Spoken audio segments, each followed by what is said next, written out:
C'est très difficile de définir ce qu'est une relation saine, mais je trouve que de définir les marqueurs malsains ou problématiques, ou en tout cas qui entravent la construction d'une intimité, ça je trouve ça plus simple. Et il y a un phénomène que j'observe beaucoup sur les réseaux, je fais pas mal de contenu réaction sur ce type de vidéo, c'est ce qui donne lieu à moi ce que j'aime appeler les relations transactionnelles. C'est-à-dire que tu as beaucoup de gens qui partent du principe qu'une relation doit se construire et que tu ne dois avancer que si l'autre en face de toi a fait ses preuves, s'est comporté de telle ou telle manière, a coché telle ou telle façon de fonctionner. Il y a un truc ambiant qui revient énormément, de te dire ok, ça rejoint un peu l'énergie féminine et masculine. Ça tu l'as vu, je t'ai montré un petit peu. Et s'il n'est pas dans son énergie masculine, alors ça veut dire que il faut que tu partes. Je vois un petit peu les vidéos dont tu parles où c'est on nous vend une certaine forme de couple sain, et je pense que c'est pour ça qu'aujourd'hui on se pose ces questions sur le fait est-ce qu'une relation est saine ou pas, parce que on va nous balancer des vidéos de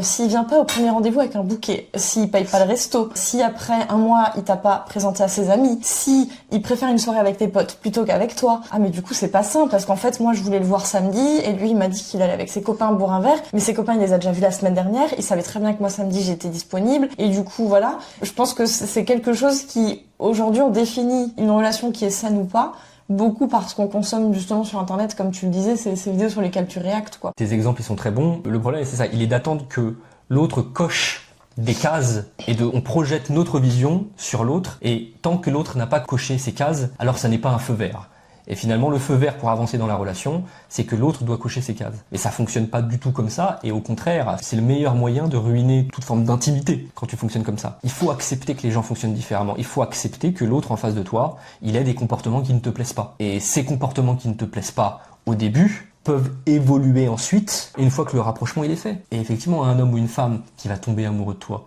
il va faire des efforts, la plupart du temps, quand c'est dans ses cordes, pour évoluer. S'il est bien dans sa tête, qu'il est honnête vis-à-vis de toi, les choses vont se construire en même temps que l'intimité. Mais si dès le départ, t'es en train de te dire « il est pas comme ça, il ne m'invite pas là, il ne fait pas telle ou telle chose pour moi, et donc moi je ne vais pas m'investir dans la relation », il n'y aura jamais rien.